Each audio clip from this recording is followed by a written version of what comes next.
Hi, and welcome to today's Psychosomatic. We're going to be talking about gas when we have so much gas in our intestinal tract that it's uncomfortable. But we're going to be looking at the psychosomatics of that. Now, if psychosomatics is a new topic for you, is a new field, new area, I would highly recommend that you please watch the video, What is Psychosomatics? And then come back and join me here for today's topic and video.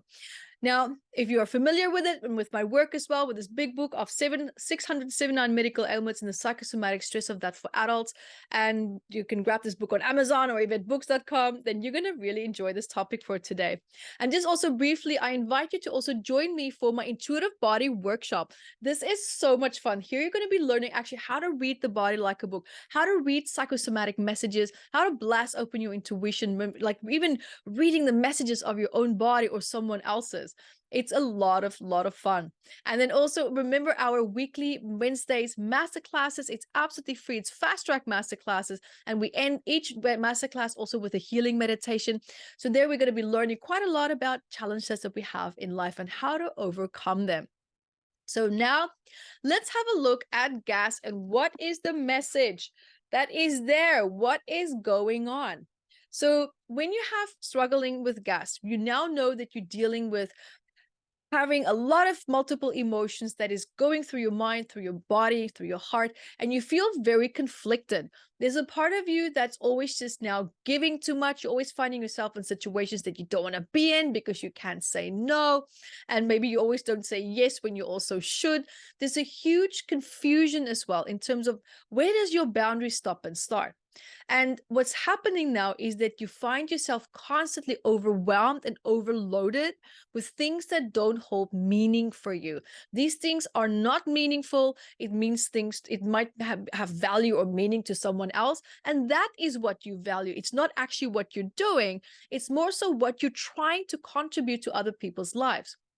But now you have to ask the question, why are you doing that?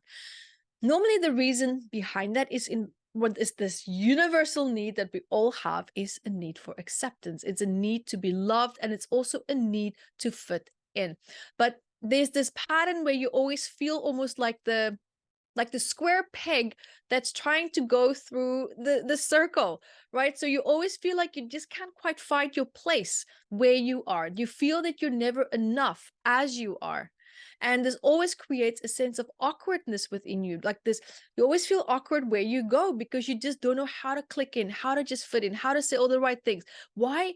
Because you overanalyze things. Your body's asking you to drop back into your heart. Just be here in your heart center. Speak from your heart. Speak what it is that you need to say, because you are a kind and gentle soul, and how you want to say things is very loving. It is very kind. It's just a matter of the more connected you are to yourself, the more you will know how to articulate yourself. Because the more that you don't know how to communicate yourself, it's only a sign, it's only a ripple effect of how disconnected you actually really truly feel from yourself. And this lack of boundaries that you have, that's also why the gas is there. It's almost like this is your boundary. This is where you just feel that your body almost feels like you just want to push and propel people away. But you feel powerless in doing so because your worth and your value is stemming from how much can I do for other people. So now it's also about you finding, what do you love in life? What is it that you want to do? Start bringing that focus and that energy back to you and start investing in your purpose. You are not meant to fulfill other people's purposes. Of course, you can play a role in it. I think that's beautiful. It's a wonderful quality to have. It's a very selfless quality to have. But you have to also remember about you at the same time in the process.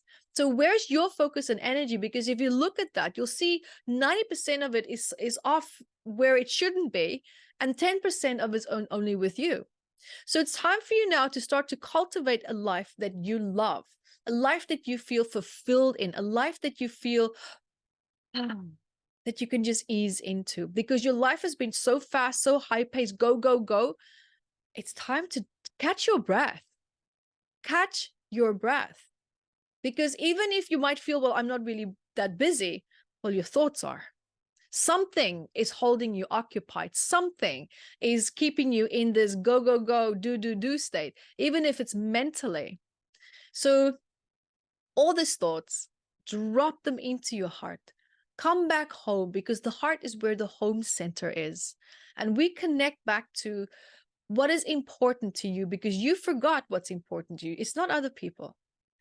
What is in life important to you? What is that something that makes you excited? What is that something that you love doing where you sometimes forget about the time? You forget about what day it is because you love doing it so much. It's time to reconnect. So there you have it. I hope that this helps. And remember, you can grab your book on Amazon or at evettebooks.com. And until next time.